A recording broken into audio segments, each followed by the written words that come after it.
اهلا بكم من جديد مع المرشح المحتمل لرئاسه الجمهوريه الاستاذ حازم صلاح ابو اسماعيل، المحامي والداعيه والسياسي المصري. اهلا بك استاذ حازم. بقول لحضرتك باختصار في ال10 دقائق المتبقين لنا، وارجو انك توعدنا بلقاء اخر ان شاء الله. حاول انقل لحضرتك بعض الاسئله اللي جات لنا، وعايزين اجابات قصيره بحيث نستفيد من الفتره الباقيه.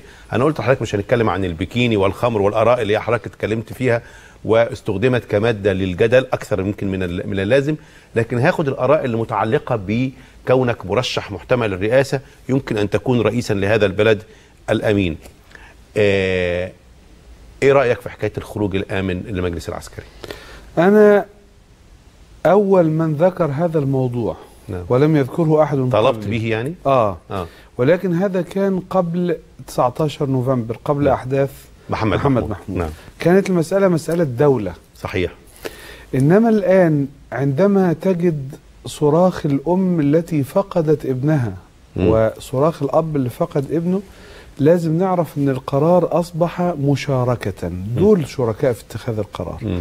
ولذلك انا كرئيس للدولة لازم اخلي هؤلاء اللي عايز يصالحهم يتفضل يصالحهم، خلاص يعني. لكن في النهاية انا اسير عند الام الثكلى، أنا أسير عند الأب اللي فقد زهرة يعني قرة عينه، لا أستطيع أني أتجاوزه، أنا أسير عنده حتى يأذن لي. يعني زي ما أنت قلت مرة سيكون ذلك على جثث الثوار وليس على هوى البرلمان. أنا عايز أقول لحضرتك حاجة، يبدو أنكم ناقلين من صفحة بتجيب تعبيرات من عندها، المعاني صحيحة لكن التعبيرات جامدة قوي. يعني أنا نقلتها طبعا حضرتك ناقل فأنا بس في تعبيرات يعني لطيفة قوي. بس مش أنا اللي قايلها. طيب يعني. تمام. حضرتك قلت إنه المسيحيون في حملتي أكثر من أو قد المسلمين يعني؟ لا هم أنا معايا 65 واحد أو زيادة، طبعا زادوا يمكن دلوقتي، إنما يعني مثلا لما أحصينا من حوالي 3-4 أسابيع كان 65 واحد أعضاء أساسيين.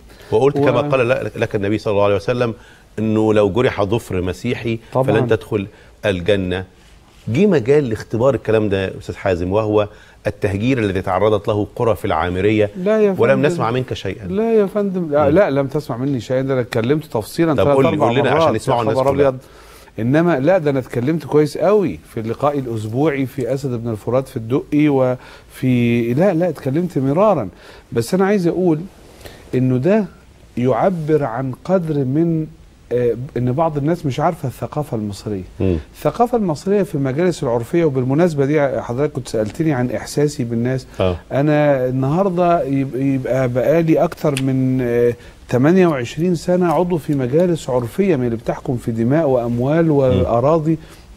فالمجالس العرفيه ده من ضمن احكامها، وده من ضمن بس انت راجل القانون تقبل ان تحل محل القانون؟ طبعا، لا مش محل، هو ده طبيعي. كون ان انت القانون اصدر قانون التحكيم بعد كده ان اختاروا حد يحكم بينكم، مش لازم القضاء. ده شيء وارد، ده شيء شريف وجيد ومحترم وراقي ورائع. المجالس العرفيه طبعا يا سلام، ده المجالس العرفيه احسن من القضاء. حتى في القضايا الطائفيه احسن من القضاء. ما هي دي مش طائفيه، احنا اللي بنسميها، احنا اللي بنلبسها طرابيش مش بتاعتها. ما هياش كده. 2 جيران اتخانقوا مع بعض بالصدفه، المره دي 2 مسلمين، المره دي 2 مسيحيين، والمره دي 1 مسلم و1 مسيحي. في كل الحالات جيران اتخانقوا مع بعض. نروح احنا بقى اول ما يبقى مسلم ومسيحي نقول لك بس نحولها لطائفيه. مش صحيح. طب حضرتك يؤثر على نجاحك كمرشح محتمل للرئاسه الماده 28 طبعا التي تحصن اللجنه الانتخابيه؟ ايه رايك في الاتجاه الساري في البرلمان الان لقبولها وعمل الانتخابات؟ شوف يا استاذ، تخشى انها تبقى مزوره انا ذكرت الحل، انا رجل قانون. تمام. ذكرت الحل واضح زي عين الشمس. ايه هو؟ قلت ان القرار لما بيصدر خلاص ما بعده مع الاسف ما فيش طعون دلوقتي قدام المحاكم، محصن.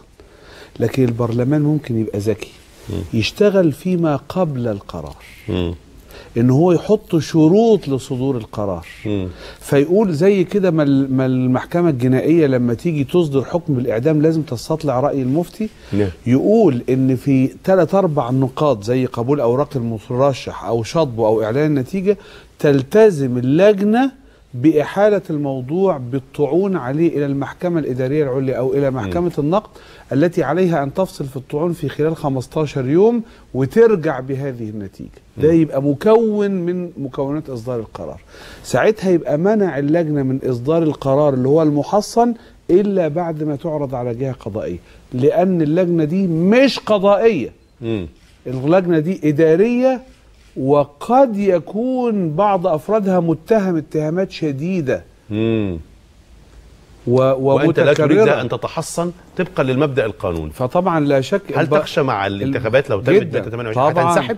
لا مش هنسحب، ولكني سوف أكون في قلب الشعب حراسة لهذه الانتخابات بكل ما أوتيت من قوة. لكن ستترشح حتى لو بقيت؟ نعم. طيب سأترشح سأترشح وسأجعل من هذه المادة فارقا وفيصلا إذا حدث أدنى تلاعب. هختم بسؤال جاي لي على التويتر: ازاي نتأكد ان الأستاذ أبو اسماعيل بعد الرئاسة هيبقى هو نفسه قبلها؟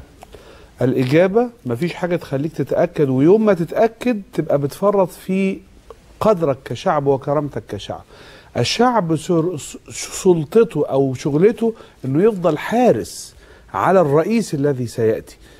أبو بكر طلب كده وعمر طلب كده، قال لهم أنا دلوقتي بصوا عليا، إذا أحسنت ساعدوني وإذا أسأت قوموني. صحيح. الرئيس اللي جاي جايز يتغير. الشعب يوم يفرط في أنه حارس يضيع. ولذلك كلمتي الواضحة إلى الشعب المصري: راقبوني، استمروا رقباء واقفين على رجليكم، واوعوا تسمحوا لحد ياخد النهارده بالكلام الحلو اصواتكم ويستخدمها بكره في اذلال ابنائكم. اخر حاجه، هل عندك امل في صوت واحد من اخواننا الاقباط؟ صوت واحد؟ انا كنت بدون تسميه، وانا مش عارف، ما فيهاش حاجه. كنت في ندوه في نادي يوم الجمعه اللي فاتت. نعم. وفي نادي يوم الخميس او الاربع اللي فات. لا تتصور حضرتك واللي كانوا حاضرين شايفين اللي امسكوا الميكروفونات. انا لم اكن اتوقع هذا. نعم. صراحة يعني في البداية لم أكن أتوقع. لم أكن أتوقع هذه النسبة العالية، لكن اللي حصل الآن نعم. وهناك في ميدان التحرير لقطات سجلت عفو الخاطر كده، إن واحد جاء ورفع بطاقته وقالوا معه هو ومن معه، وعندي في بعض الأحياء لجان كاملة. يعني قال أنا قبطي وأؤيدك. بالظبط، طلع بطاقته قال لي أنا فلان الفلاني وكذا وأؤيده. والآن أصبح تيار محفور، وتيار سبحان الله محفور، وبيطلع في اللقاءات العامة بدون ترتيب مني، وهنا وهنا وهنا وهنا، وأروح المحافظات فأستقبل استقبال خاص في الشوارع مش في زيارات كمان بس. وعلى فكرة أنا والدي لما كان يدخل انتخابات البرلمان كان يذهب إلى كنائس الدائرة ويزورها ويخرجون معه. ستفعل ذلك؟ يعني دي مش، لا ده كمان يعني عايز أقول مش حاجة جديدة. إحنا مع الأسف سقط مننا نتيجة ما شاء الله الأسئلة الهائلة، حضرتك بطل العالم زي ما قلنا في الأسئلة، إنما سقط مننا سؤال الإخوان على سبيل المثال. نعم. إنه أنا بالفعل يعني دي نقطة. فأنا عايز أقول إن سواء الإخوانية والمسيحيين والمصريين كتيار واحد تخاطبه ووضوح، وحتى الشريعة الإسلامية مصلحة للمسيحيين، لأنه دي محرمات عندهم. الخمر هم بيكرهوا الخمر، يكرهوا الربا، يكرهوا الزنا. نعم. والله المستعان. بشكر الأستاذ حازم صلاح أبو اسماعيل المرشح المحتمل لرئاسة الجمهورية، وإن شاء الله في لقاءات تانية في الفترة اللي جاية مع اشتداد السباق الرئاسي. وأختم معكم مشاهدينا هذه الحلقة بهذا اللقاء مع الأستاذ حازم صلاح أبو اسماعيل. ألقاكم غدا في لقاء جديد لآخر النهار.